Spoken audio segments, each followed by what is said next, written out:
We're just waiting for the last few stragglers to come in. Just do a straw poll.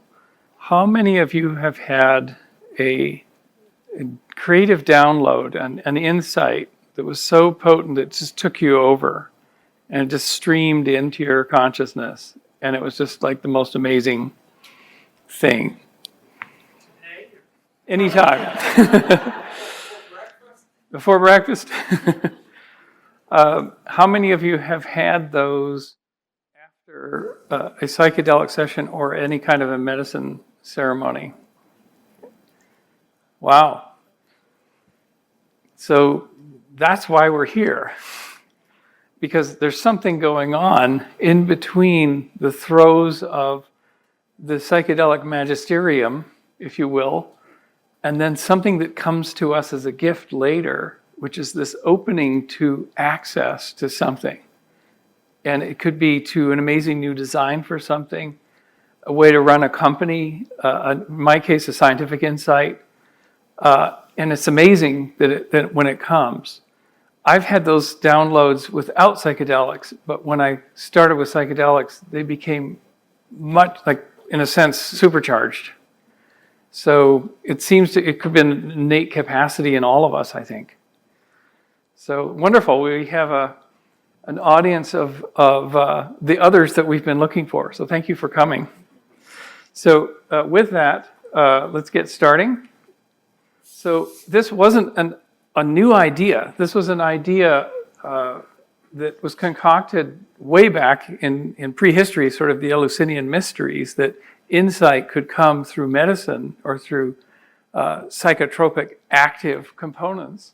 But Humphrey Osmond, the fellow on the left, was doing psychedelic therapy with LSD and mescaline in Saskatchewan in 1953, and he drove his car with a bottle of mescaline on the front seat down to Los Angeles to Aldous Huxley's house, and the next day gave him the Doors of Perception opening trip that Huxley later wrote the book on that came out in 1954 that opened psychedelia to the West. The day after Huxley's trip, in a series of letters, they talk about the greatest thing that they think that this is good for. And they said, clearly, psychedelics are good for insight into self, but they could also be good for outsight into the world. How we rethink the world, our place in it, how to make things, how to fashion a future. And so they called it Project Outsight, and they signed up Albert Einstein and Carl Jung and all these really smart people to come and take mescaline or LSD and see what it could do with their minds. They couldn't get $1 of funding. They tried the Ford Foundation, and they gave up after 2 years. And what Minds, the Center of Minds is to bring that back online, that research back online, that Project Outsight vision from so long ago, 60 years ago. And as we all know, LSD sort of exploded onto the public scene in the 60s. I have a Timothy Leary, these are clippings from my collection from Timothy Leary's archives. So I have his entire news archive in his library and his albums, his vinyl album collection. And in it there was a story that said, NASA to use LSD to train lunar astronauts. You know, this is how potent a miracle drug it was thought to be in the early 60s before it was criminalized. Even to the point where a leading philosopher like Gerald Hurd, who asked, can this drug enlarge man's mind or people's minds? And he nailed it in 1963. Narcotics numb it, alcohol unsettles it. Now a new chemical called LSD has emerged with phenomenal powers of intensifying and changing it, whether for good or ill is a subject of hot debate. And this is in this book called The Psychedelic Readers, the opening lines in the first chapter. So this is what they thought back then. And in that same chapter he writes, it is the unique quality of attention which LSD can bestow, a state of mind which is the most evident mark of genius functioning. So it's a long lost sort of thought about psychedelics and they're as a tool. In the mid-60s, these two gentlemen, plus Myron Stolaroff and others, carried out a study with 23 professionals who came in to the research center and took either mescaline or LSD and worked on creative problem solving. And it was a breathtaking pilot study very early. And if you get Jim Fadiman's book, Psychedelic Explorer's Guide, the central chapters are all the experience reports of geeky engineers, an architect who came up with the design of an entire shopping center in 3D that he could walk through with the right plants and everything in 2 minutes that he said would have taken him 6 months. So they talked about the incredible acuity that the psychedelic state brought to them, either in the acute phase or post-acute or sort of flow states later. An amazing study, and this study was published like a couple of weeks after they got the letter from the governor of California, cease and desist all work with psychedelics, 1966. But in the study, you'll notice, and Manoj will actually sort of address some of these points later, they talked about those properties of psychedelics hindering creativity and supporting. So these were just early observations. You kind of look through that, sort of might be familiar to you, some of these points. My journey in this world, so I was a kid in the 60s. We roughly knew that hippies were happening, and we heard about the Beatles and things like that. And I watched the moon landing. I was more interested in geeky space than in sort of psychedelics. But I sort of watched the whole thing, grew up during the Prohibition period, like the disastrous 1970s where people went to prison and whatnot. And then the 80s where it crept back. It was sort of creeping back. And one of the people who helped it come back is Terence McKenna. If you're a fan of Terence McKenna's talks, many of you probably are. I met Terence in the 90s, and he was an amazing individual. And I had stayed away from psychedelics because I had what I call now an endo-tripping capacity, where I can get taken over by a vision on the natch, if you will. This is what Terence talked about, it tripping on the natch, without taking anything exogenously, and I call it endogenous tripping, like just from my own capacity, sometimes through breath work or meditation or a walk in the woods. Albert Einstein called it Gedankenexperimente, where his thought experiments of falling in an elevator in free fall that led to the theory of general relativity, the equivalence of gravity to acceleration, was the happiest moment of his life when he was taken over by this wow. He wrote about these endo trips, so these thought experiments. And at the time, I sort of thought that, well, that's how science is done. So I sort of cultivated from about age 10 or 11 this thought experiment ability. So then I avoided drugs because I thought it might wreck my machinery. I was kind of a geeky, conservative little kid, although you hardly guess it now. But until I met Terence McKenna, and I realized, oh, it's time to explore his space. So we did a trade where I gave him access to cyberspace, avatars and virtual worlds. This is the 1990s through modems. And sort of blew his mind, and he gatewayed me into hyperspace with a sack of psilocybin mushrooms. So, and then we met to compare notes. We like stayed a week in his house, and we like compared notes, like low resolution tryptamine virtual world versus real tryptamine world. And Terence's conclusion was that these cyberspace worlds were not unlike DMT. Not unlike DMT. That's a very Terence way of describing something. So Terence passed away in 2000, and I took on this whole mission of, geez, can we figure out, because he was very interested in things called novelty and all this idea of downloading and where does complexification happen? We're both geeking out on that. And I took it on, and I found ayahuasca. Just slightly after the MAPS conference of 2010, I met my crew, my homie crew, to go down to the Peruvian Amazon every year and do fantastic medicine in the jungle. It was the greatest platform, I think, spiritual and intellectual platform I had ever discovered, was that Maloka in the jungle. And what happened to me one night was I went through a 2-stage process of healing that then opened me to revealing. And the healing was that at my birth, I was given up for adoption, just completely out of my mother's arms into an adoption ward. And it creates a rupture. When an infant's in the adoption ward, it doesn't know what it's missing. It's taken away from its world. And to unravel that took the medicine work. To find the unborn embryo, to rebirth me so that the hard knot in my belly would finally dissolve. And I did that, all that work, a dozen ayahuasca trips to do that work. And then suddenly I was clear, top to bottom. And I could literally metaphorically ask Mama Aya, thank you, or make that gracious accommodation and say, I have something I can offer to the space now, which is let's go back to the birth of us all, the origin of life on Earth. Because I'm a scientist, I'm working on that problem in chemistry and in hot spring settings and thermodynamics and the whole thing. And I'd worked up to a point where I couldn't crack the code. I couldn't see any further than my colleague Dave Deemer and I had gotten to, which is making little strands of RNA that would get encapsulated into protocellular compartments.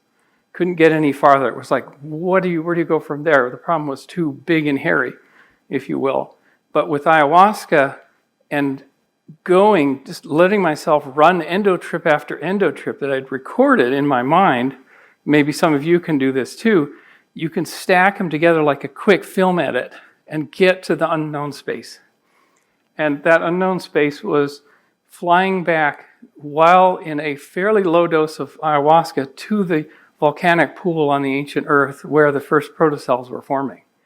So the ayahuasca plus my own endotripping or whatever other juices are at play gave me the immersion into that pool where I saw the protocells doing their thing. Very much like Carrie Mullis's riding a molecule of DNA, then seeing PCR, how to do polymerase chain reaction. These very, embodied what David Liu calls perspectivism, psychedelic perspectivism, where you become the thing. It's also the shamanic way of becoming the thing. So in a way, it's science meets shamanism, becoming the first protocell that then is undergoing its first birth, its attempt to divide. It was me that was tearing apart. So I was undergoing another birth, similar to the birth that I had experienced healing, that birth moment. I was going through that birth moment and watching the polymers at work. And then that led to a theory or a hypothesis that went into publication, and it rolled through science in the next couple of years after that. So this is 2013. This is the sketch from that vision, plus the months and months of incubation, and then a breathwork session led to the final arrival of the solution. So it points to that a consciousness practice plus a psychedelic is perhaps the best combination. So this is all self-experimentation. And it led to this coupled phase cycle in the article and publication a year later. And then it started to roll through the field, through NASA and through the astrobiology community. So on the cover of Scientific American, it started a controversy in Nature and in the New York Times, and then on the cover of Astrobiology in 2020. And by that point, it had become one of the predominant theories on how life can begin. So it had landed. And I actually went out to the field. I went to volcanic hot springs, like the warm little pool that I saw in my vision, and I tested it with a pipetter in banks of chemicals in vials. And it worked. We made glowing protocells from those tests. So all through that time, I didn't talk about ayahuasca's influence as a tool, but in 2022, I came out of the closet at a conference with Dennis McKenna in the UK and decided to go public. And I figured, you know what, the science is in. I can't get fired from NASA review panels anymore. I'm never going to get full tenure anywhere. Who would hire me? But the science is solid. So the field has shifted to this new platform. So I didn't risk the science. If I'd gone public in 2015 or so, it could have just had us completely be ignored by our field, very conservative field in chemistry. And as a result of going public, one of the things that I said in this talk in the UK was perhaps we can now move into a psychedelic culture in which the medicines of healing can also serve as the elixirs of discovery. Elixir being the old tool of the potion of magic, the alchemists. We can use that term. So like 2 months after this talk, I met Ford and Sylvia, who are sitting right here. we had an amazing conversation at a party here in Austin, and the sparks flew, and they decided the next year to incubate the Center for Minds. So this is actually one of our first bigger public talks about the whole thing. So bear with me. So Center for Minds was born here in Austin in the fall of 2023. And we got our IRS paperwork. We're roughly modeled on MAPS in that we seek donations to both support community and to support the research. And you're going to hear about one of the first studies, actually the first study that we funded with Manoj later. And it stands for Multidisciplinary Investigations in Novel Discoveries and Solutions. And it doesn't have the word psychedelic in the title.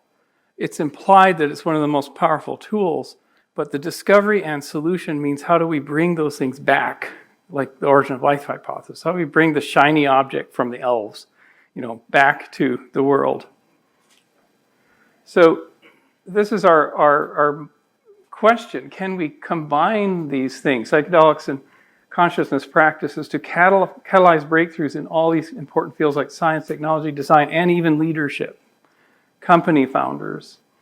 And Robin Carhart Harris has told us, if you're going to study creativity, it's a complex beast. You can't give people alternate use tests while they're sitting in a scanner and expect to get a super creative response. It lives in its own ecosystem. So we need all new science. And Manesh Gurn, who's also here in the audience, is leading our scientific effort, and we're creating a special issue of papers to say, how do we study complex creativity and breakthrough insight with these tools and these methods? How do we do this?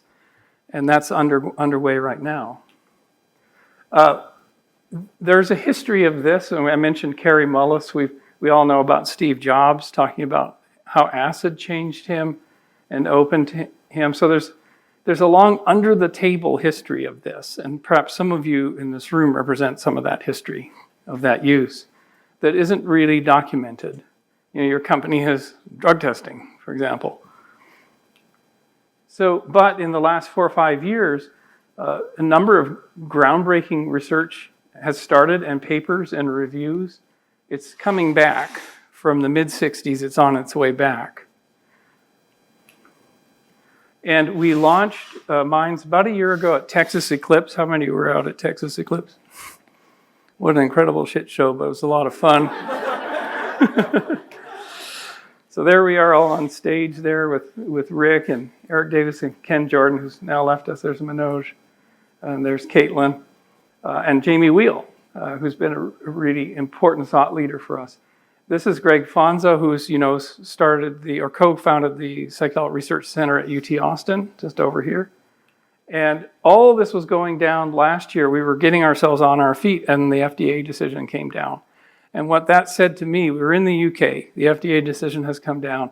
We're about to hold a little conference in the UK for all those researchers there. I said, you know what this is? They are pushing back, or whatever has pushed back, we need to push back harder, because the 1970 Drug Act that criminalized it across the United States and then the world says no qualifiable or no value for society, right? It says no value for society of these substances or these practices. So what if we demonstrate to society, whoever society is, that there's value in not just in our healing, but also our revealing, in creating new inventions and businesses and beautifully run companies and designs and science. Isn't that valuable? We're case building here to help our brothers and sisters over on the therapeutic side that are fighting a strong headwind. And if we come in, we'll bring in a whole new series of investors that have never invested in psychedelia, but they've had these experiences, and the inside experience they've had this, they want to support. They're really excited, actually, the people we've been talking to. So think of it like this, and I'll finish up in a minute. Remember in The Lord of the Rings where the men are fighting the terrible orcs at Helm's Deep. You remember that scene? It's like it's not going well. What did they need? They needed a third force to come in, and it was Gandalf coming with the white elves just over the hill. This is completely unexpected. He said, what? The orcs are, oh my God. We have no planning for that. And so perhaps that's what minds can do. It can bring in a new force that comes out of left wing from the heart of capitalism itself. A lot of very influential people. So perhaps we can help tip that whole thing over and get some really good science done as well. So some of the great science will be described by Manoj. I won't go through this is the summary of sort of his work that's starting at UT Austin. Some of the source materials I mentioned, Psychedelic Explorer's Guide before, which I strongly, if you're really interested in, grab that book and look at those central chapters, all the experience reports. It's amazing. The emergence of insight. There's a whole insight research field. And Gene Simonton's, who's the great dean of genius research and sort of breakthrough thinking research, beautiful work. So those are the little different pillars than the psychedelic therapeutic pillars. So that those are some of Mind's pillars. And these are some of the directions the frontiers that we're going toward. And I'll close with one other thing, which is I'm still self-experimenting. And one of the things I'm doing is writing a really hard new chemistry paper on the origin of life with layers of lipid and polymers attached to the layers of lipid. And there's crazy recombination going on that we can actually make this in the lab. And I'm in dialogue with DeepSeek and Grok and everything else. I'm throwing one of the hardest problems in chemistry at it, and it's coming back. And it is a freaking full-on psychedelic experience. 70 pages of math. It's like, okay, I don't need to go and get the postdoc. I need to get this checked, but it's like, that worked. And I send it to my mentor, who's 25 years older than me, like, look, it showed blah, blah, blah, and it found references we could never have found. And he said it was very psychedelic. It was like so in a sense, psychedelics, AI is the psychedelic ramification of compute space. It's a thing that is rising, that is so fantastically associative and open and divergent that can also converge. It's almost like a psychedelic journey itself.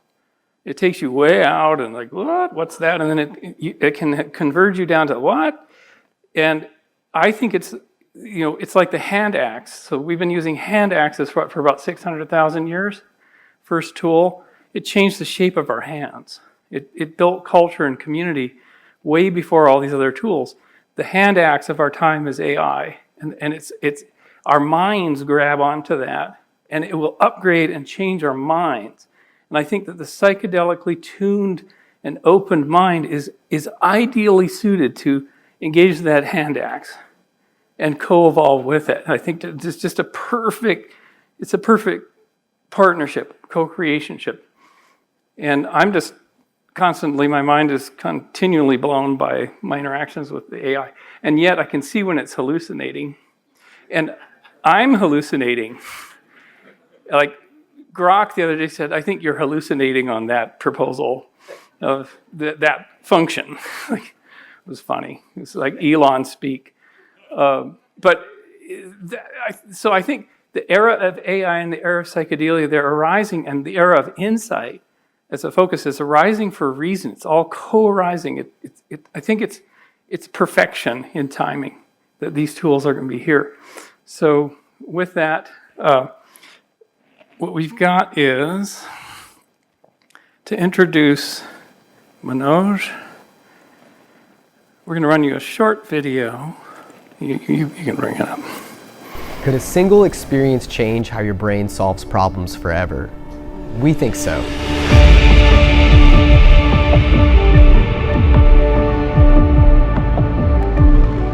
I'm excited to announce Ways to Well's funding of a research study in partnership with the Center for Minds and Dr. Bruce Damer, where we are going to work with the Center for Psychedelic Research at Dell Medical School.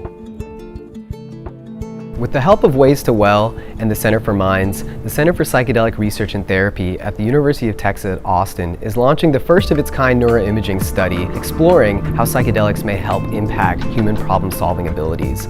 High processing fluency makes information feel more familiar and comfortable. leading to quicker reaction times and reduced brain effort. It may also allow us to connect ideas more readily, thereby leading to enhanced capacity for creative insight. Our research aims to identify the optimal conditions for harnessing psilocybin's efficacy as a therapeutic treatment, and also exploring the underlying mechanisms at play.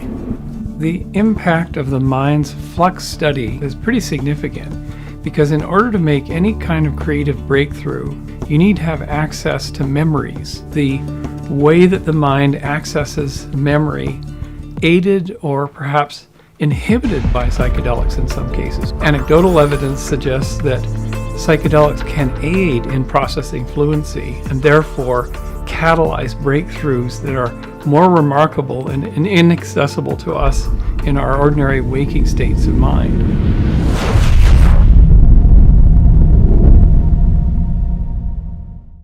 Okay, so I really like that what Bruce said about inhibiting as well as facilitating, because that's a lot of what this Mind Flux project is about, that I think that there's certain elements that psychedelics can actually impair, but in theory those impairments can actually lead to potential enhancements in other ways. So yeah, I'll be talking to you a little bit about this project that Minds is going to be funding that we call Mind Flux appropriately. And to begin with, I'm going to lay the bad news for you. So unfortunately, people have been doing tests with psychedelics during the acute effects while people are under the effects of psychedelics. They've done a bunch of cognitive testing, and for the most part, there's pretty much domain general cognitive impairments. So that hasn't been very good for a lot of the way people think about these drugs. But part of that is probably because we're using these kind of standardized tasks that aren't necessarily catered to the psychedelic experience.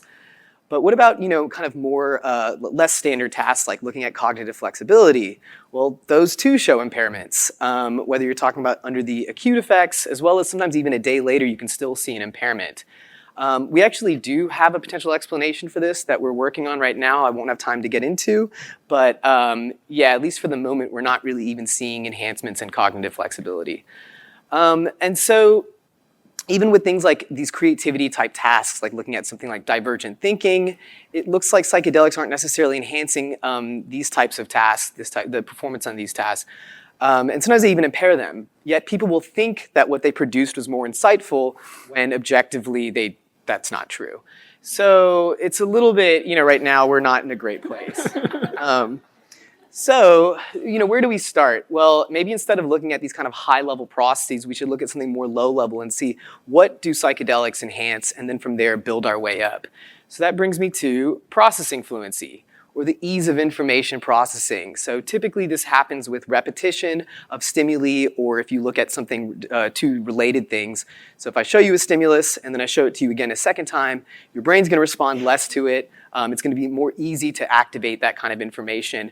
And this will result in potential like spreading to other concepts and less effort spent towards that initial stimulus.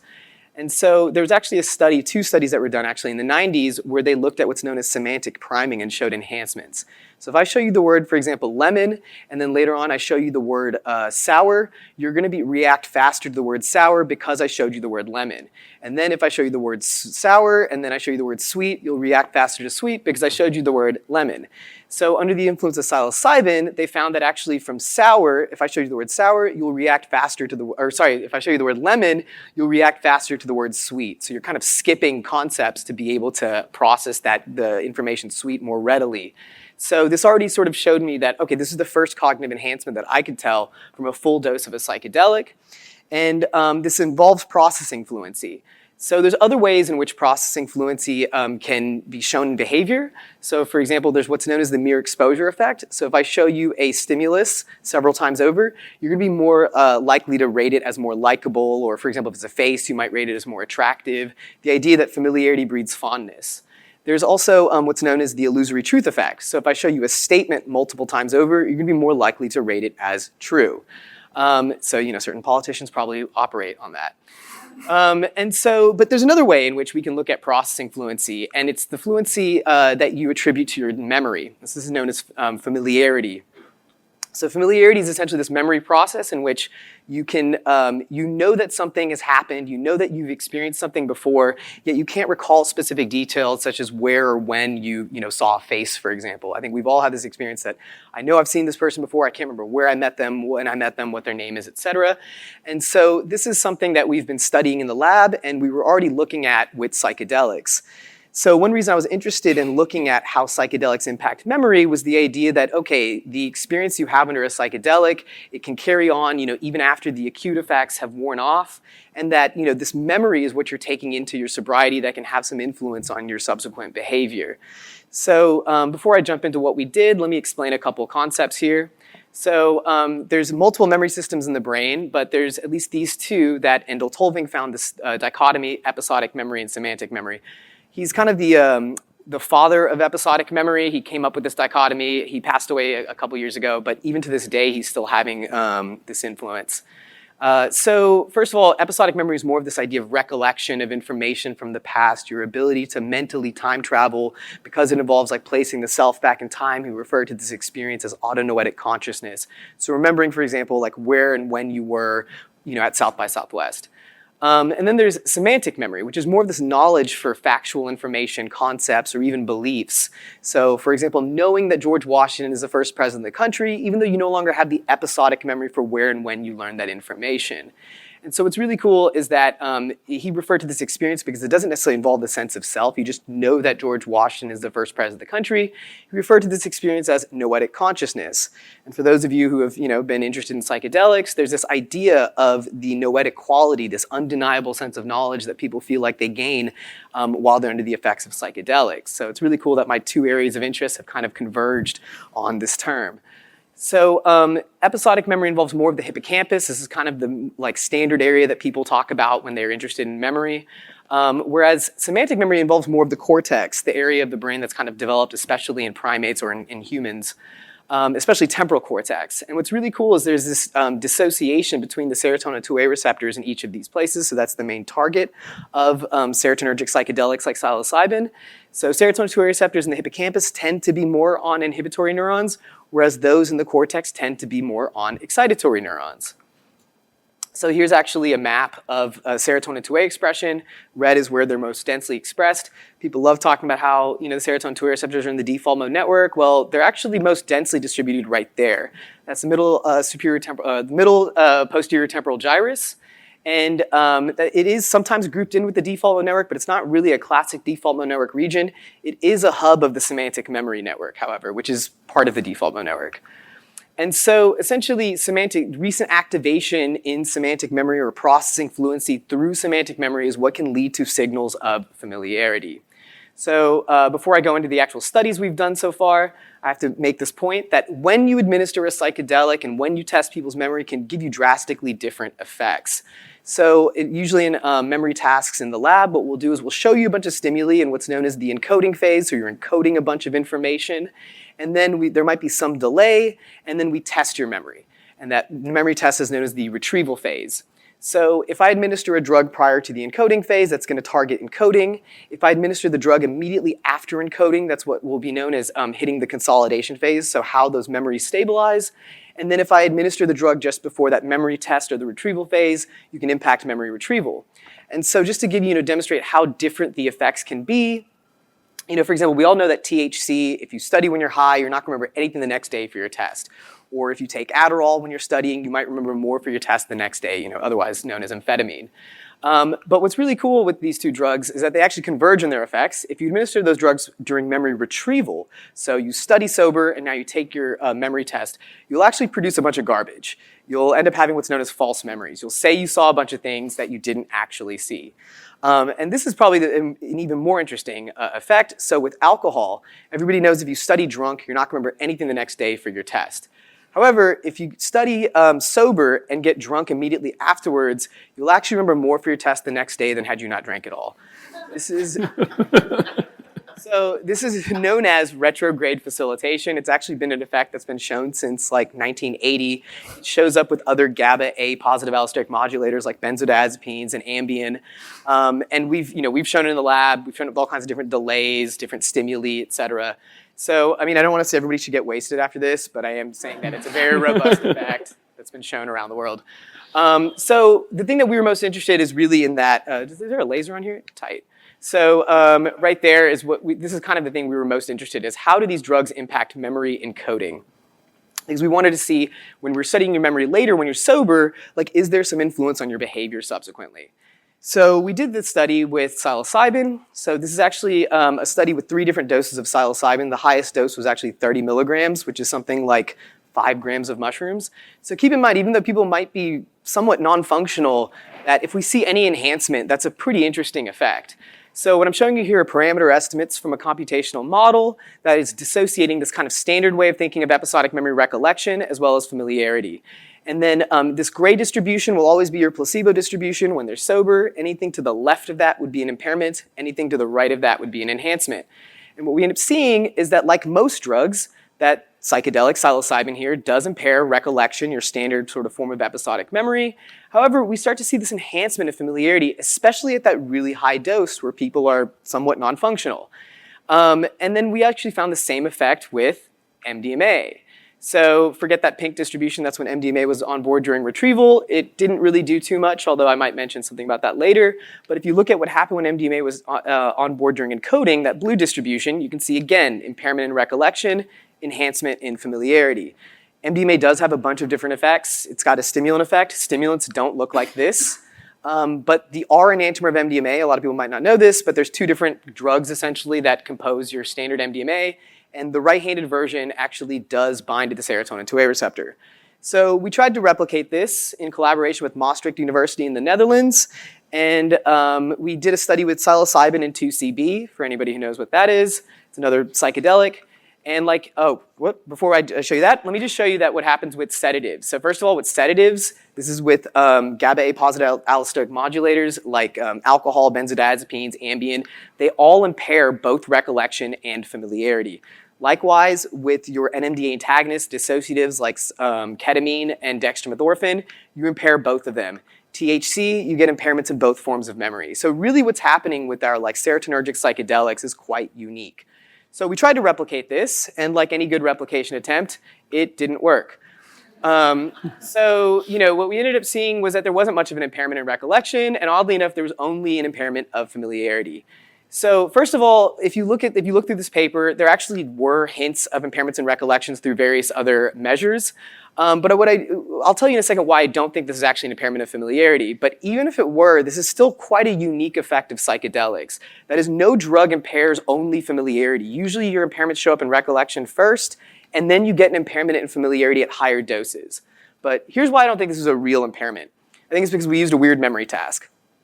So in this study, during the encoding phase, when we show you a bunch of stimuli that we test 24 hours later, we showed people labels that were sometimes followed by their corresponding pictures. So you get a cute mouse eating lettuce, the label for it, and then you get a picture of a cute mouse eating lettuce. You get lobsters for sale at the stand, a label for that, and then we don't actually show you a picture of that. So then 24 hours later, when we're testing your memory, we now show you all of the labels that you previously saw, and we ask you, did you see this as a picture? So for the cute mouse eating lettuce, you should say yes. For the lobsters for sale at the stand, you should say no. However, if during this encoding phase, we were enhancing the familiarity of not just those pictures, but also of these labels, what you might imagine is when you get a label for lobsters for sale at the stand, you might say to yourself, this feels very familiar. I can't recall certain details, but there's something, the concept of this feels quite familiar. It must be because I saw a picture. In which case, you would do what's known as a false alarm. You would false alarm to that stimulus. This would result in impairments in these parameter estimates, actually. But what was really cool is we actually had a separate memory test in which we just show you all the pictures that you previously saw intermixed with the pictures that you never actually got. And we asked you, did you see this picture? And we have an independent way of estimating recollection and familiarity that can actually look at your false alarms. So were you basing your false alarms on recollection or familiarity? And all we found was this effect, where the false alarms increased that were based on familiarity. So essentially here, people are using that the familiarity was enhanced, but it's being misattributed in a way that looked like an impairment in this computational model, and we could see it here that it turned out in false alarms. So much like the way that people will misattribute processing fluency to other things like likability or the truthiness of something. So, essentially, from this, what we can say so far with the impact of psychedelics on memory is that they impair the formation of these recollections, these like hippocampal dependent memories, perhaps due to the serotonin 2A expression on these inhibitory neurons, whereas they enhance the formation of memories based on familiarity due to the serotonin 2A expression on these cortical neurons. There's some really interesting things that happen in the lab when people have done these studies without drugs, where when recollection fails and familiarity is high, you can get these bizarre cognitive phenomena such as déjà vu, presque vu, which is the feeling of insight, and premonition, which if that doesn't sound like someone on psychedelics to you, I don't know what does. So this now brings me to flux. So this stands for fluency exaggeration. So essentially, when you first are perceiving a stimulus under the effects of a psychedelic, people will talk about how there's novelty, how there's a sense of like, oh, I'm looking at this in a new way. So with heightened novelty will come heightened processing, so that when you see that stimulus again, you'll actually get more of a fluent sense of processing that can result in familiarity. However, there's another source of enhanced fluency in this model, and that's because the hippocampus is kind of being taken offline a little bit. So the hippocampus is thought to provide a context for the way you process information. It's thought to kind of constrain activity in certain ways, and by kind of removing its effects on the cortex, this can allow for kind of more cortical or semantic spread. And so it's actually been shown across several studies now that you can actually get decreased coupling between the hippocampus and the cortex under the effects of psychedelics. And so I think this might be interesting because if you're now able to kind of activate through your semantic space more readily, this could result in finding novel solutions within a familiar space. So I really want to highlight that sometimes people will have this misattribution, I feel like, of processing fluency. They'll come up with an insight that's outside of their kind of realm of knowledge. And I'm less likely to believe that. If you're coming up with the origins of life and you're not an astrobiologist, that's probably a misattribution of your processing fluency. But if you're someone like Bruce, who is an expert in that field, you might be more readily able to come up with a true novel solution in a space that you're familiar with. And so there's actually, for example, to give you an idea of how the hippocampus can constrain your ability to actually look through your own semantic network, there's what's known as the memory blocking effect. So if I give you the word, let's say, balloon, and so now you've got balloon in mind, your hippocampus is holding on to that, and then I try to tell you to solve this puzzle. What goes in there? Yeah, right, exactly. So if I hadn't said balloon, you might have known that would have been balcony. So that's an example of how your memory can actually inhibit your ability to find a solution. So something else that's interesting about the hippocampus is that it has a rapid sense of plasticity, even without psychedelics. And so if you're kind of inhibiting the input to the hippocampus, this might allow the hippocampus to kind of refresh so that it'll kind of like recycle what was there. And then also, if you're now able to allow the cortex to kind of, if there's enhanced processing in the cortex, this can actually potentially result in new learning. So normally the hippocampus is what's thought to train the cortex based on what's already there in the hippocampus, but now you're able to kind of maybe learn new things, and this could even result in something like disrupting maladaptive kind of semantic memories. So people, for example, with depression, after 10 years of thinking you're like a bad human being, you might, that might feel like a fact to you, right? So it's like George Washington's the first president of the country, I'm a terrible human being.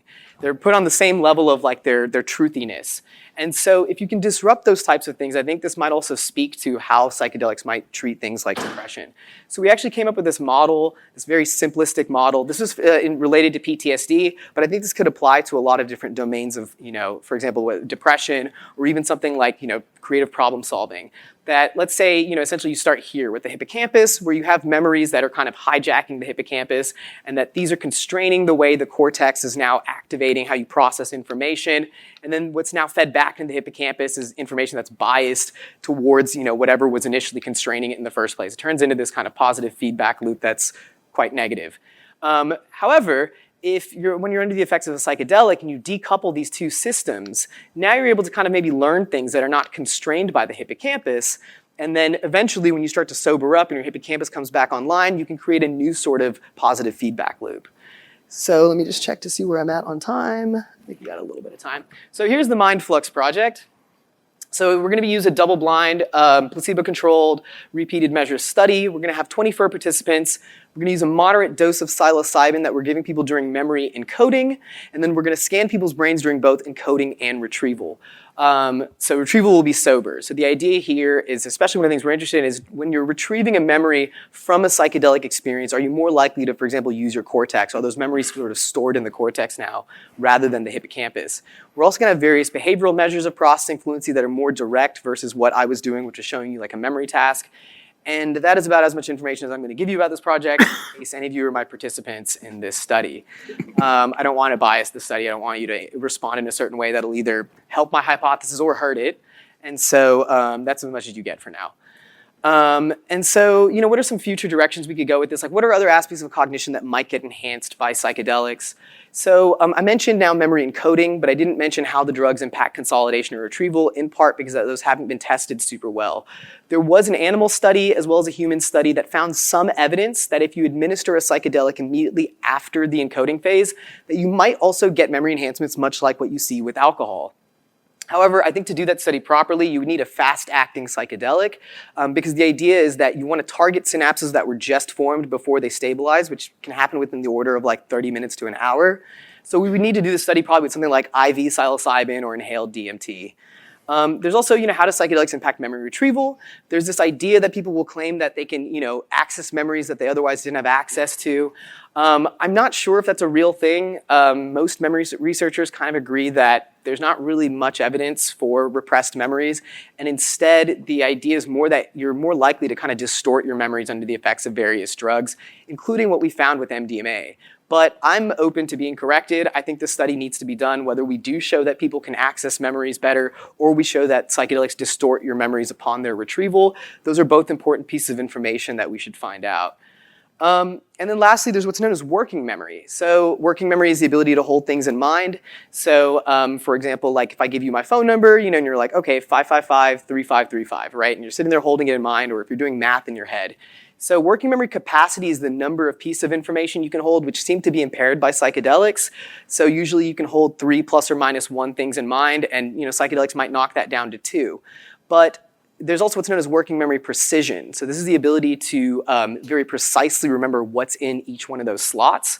So for example, maybe you can only remember 2 things in mind, but you now are better able to remember that the color of the stimulus I showed you that was green, you're able to remember that exact shade of green. And so there was actually a study back in 2002 in which they didn't quite show this. This was in non-human primates, but they showed that the tuning function of neurons that are involved in working memory, that they became sharper. That is, the precision of the way those neurons responded was more specific to particular areas in space. So I think that should be something that should be tested at some point, because as far as I know, enhancing memory, working memory precision is quite difficult. So just want to say thanks to my lab, thanks to my collaborators, thanks to my funders, especially thank you, Bruce, for being able to fund this study. So, and if you don't, feel free to follow me on Twitter and Blue Sky.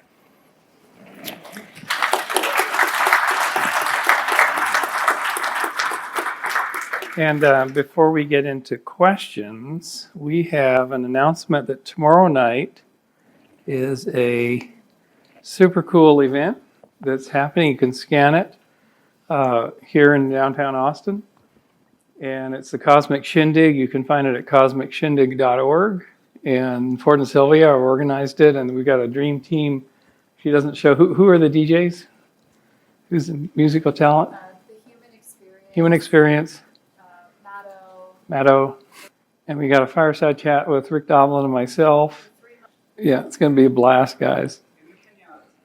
And the piñatas, don't forget the piñatas. What's coming out of the piñatas? Can't say. Come find out. So I think some questions, there must be questions or even observations, or do you want to? Hi, thanks for the session. About memory, it just came to mind that during the first maybe 8 to 10 ayahuasca experiences, I kind of forgot what was going on or didn't understand. But then it was actually way later, kind of in the 20th, after one particular experience, that all that came back to me, right?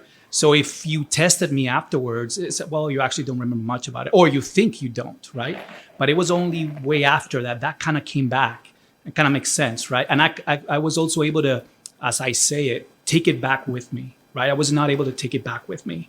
So I just wanted to throw this in there and see where it plays out.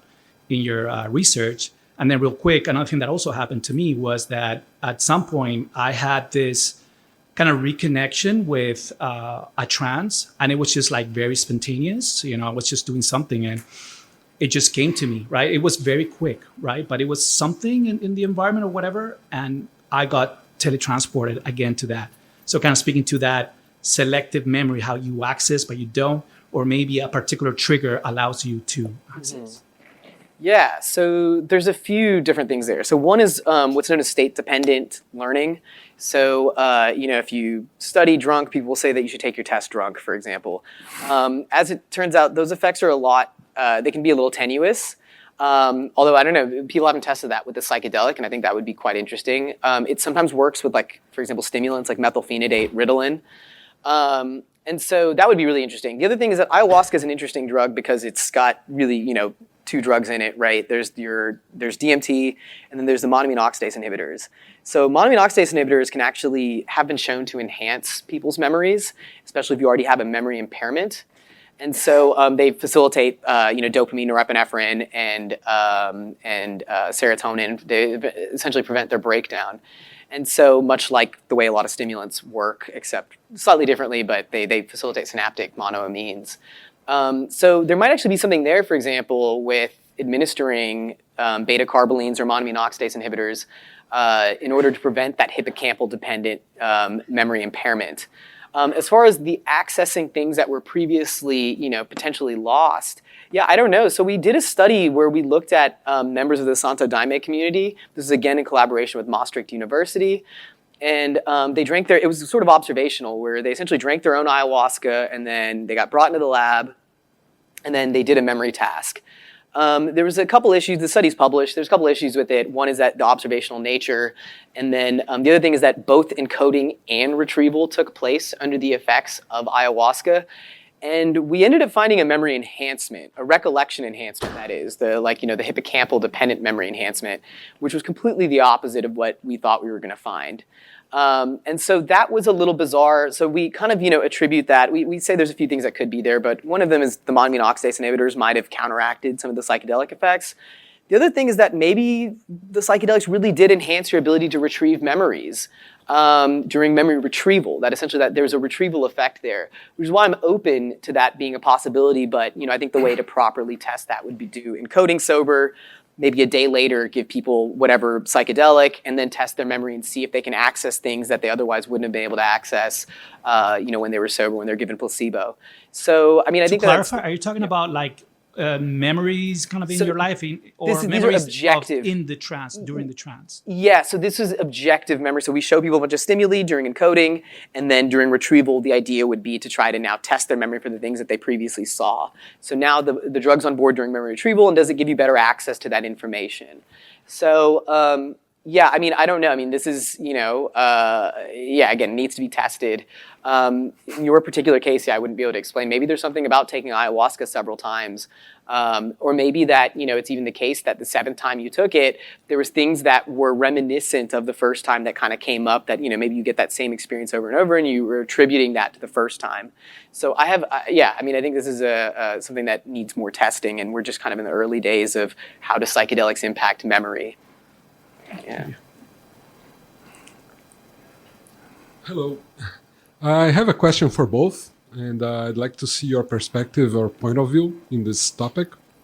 I do have quite a long relationship with the psychedelics and culture and communities in Brazil. And I noticed in these years a phenomena that I wish it would happen less often than it does, but it does happen a lot. And the phenomenon is this one. A certain person has a certain belief and then has an intense psychedelic. I have a question for both, and I'd like to see your perspective or point of view in this topic. I do have quite a long relationship with the psychedelics and culture and communities in Brazil. And I noticed in these years a phenomena that I wish it would happen less often than it does, but it does happen a lot. And the phenomenon is this one. a certain person has a certain belief and then has an intense psychedelic experience. In this case, usually like ayahuasca, but it can be others. And during this experience, the person has like lots of insights and see things, and ends up receiving a confirmation of a belief as if it were like a higher truth. And problem is sometimes it's a good positive thing, but sometimes it's the most outrageous shit possible ever.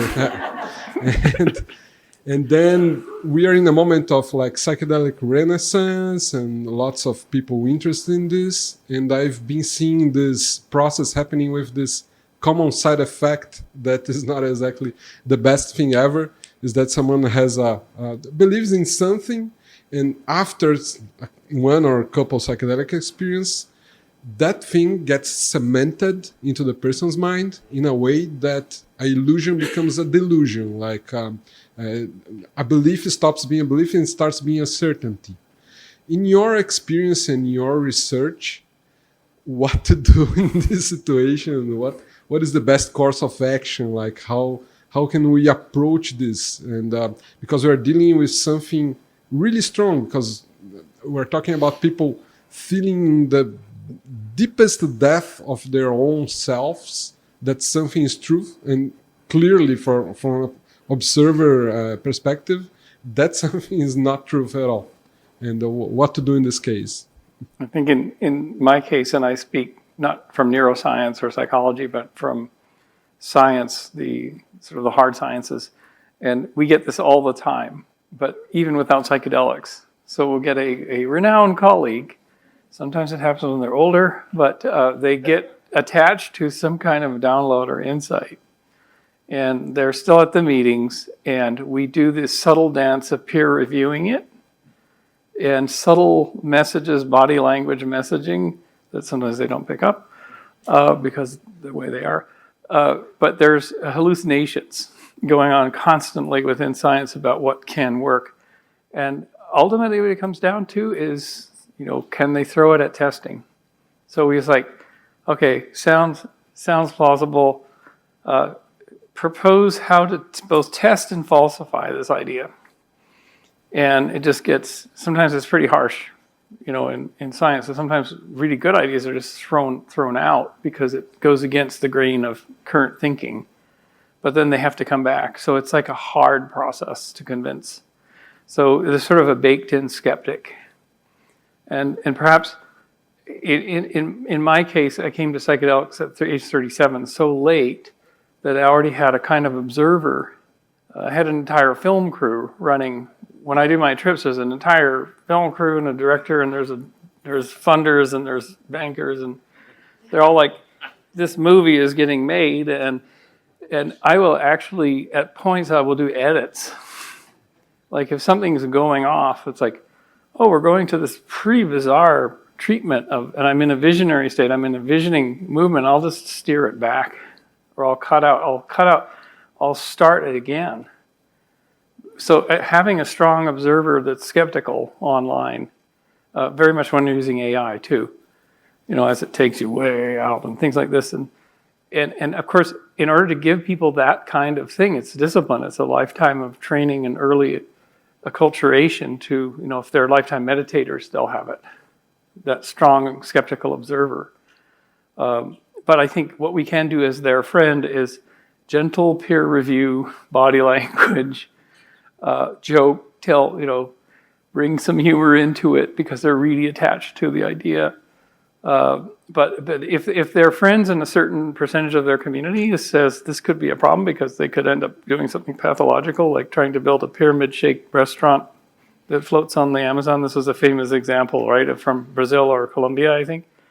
This guy had this vision, build a 12-story restaurant that would float on the Amazon out of logs. And they actually started to build it. And it fell apart during a flood, with the daily rains, and it floated all down. You could tell them that story. You don't build the pyramid-shaped restaurant. But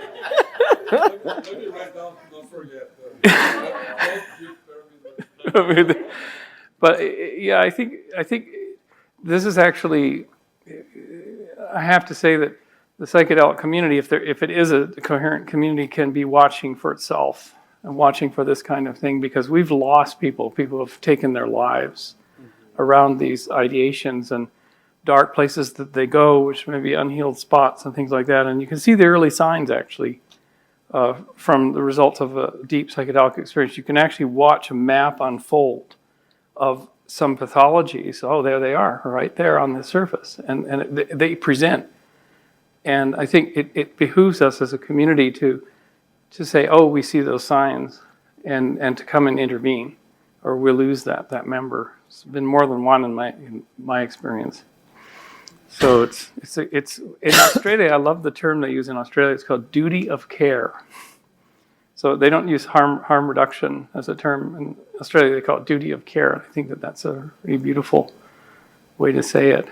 So I think, something, I was talking about was this misattribution of processing fluency, that you can have essentially something can feel true when it's not necessarily, just from repeating a stimulus, for example, repeating a statement many times over. And so, I think sometimes if people are sitting there thinking about a certain idea, a belief maybe they already have, or maybe a new one coming in, it can feel quite true if psychedelics really do enhance this processing fluency, that it can sort of enhance, it can, superload that illusion, that cognitive illusion.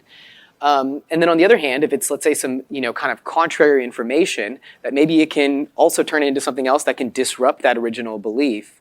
So I think you can have either of these things happen depending on what's being presented to them during their experience, which might lead us to, how we can disrupt some truly maladaptive beliefs. Like, for example, I'm a bad person, or the world's a dangerous place. These are the types of things that maybe we should be, activating something that goes against those things, while people are under the effects of psychedelics. Like, no, you're a good person, or, the world's not dangerous, or something like that. So, I think either of those things could happen. And I think it is really unfortunate that sometimes people do come out of these experiences with some really bizarre, as you said, ideas. And I think, we should all be a little skeptical. You should be skeptical of what I'm telling you, The fluency of all my ideas now feels very true to me. But hopefully, if I find, contrary evidence, that I won't turn into this person that still tries to do some mental gymnastics to say that my theory is a good one. And I think one way of doing that is always having an alternative hypothesis. So, I mentioned to you the primary hypotheses here, but it's, for example, with the hippocampus stuff, where I'm saying, okay, the memories are going to be less hippocampal dependent. The alternative is that maybe there's less hippocampal dependent memories getting in, but that the ones that get in are truly vivid and truly, accurate. That, sometimes people would leave these experiences and say that they have a really intense memory, and maybe those are real, but it's just there's fewer of them getting in. So that'll be something we'll be able to do, actually. We'll be able to get out of the brain imaging that we're doing. And I'll hopefully be the first one to tell you that, I was wrong, I need to rewrite this model. But not having a critical take, I think, which I think is lacking sometimes in the field, that people just take everything to be true, that, the default mode network shuts off. And then it's like, well, the default mode network is composed of multiple sub-networks. One of them is that episodic memory network, which seems to be turned off to some degree. The other is the semantic memory network, which, at least according to the evidence I have so far, seems to be turned on. So I think that, we need to be more critical. Don't believe what I tell you. Don't believe what anybody tells you. Try to find what the general, principles are across various pieces of work. Can we take one more quick question, or do we have to really cut off? Just to wrap up, I forgot to disclose that I'm a flat earther, and that was a joke. Prazer em conhecer você. So that's fine too. Yeah, that's wonderful. It's time, right? Yeah. Yeah. Sorry. All right. Thank you all. Thanks for coming out.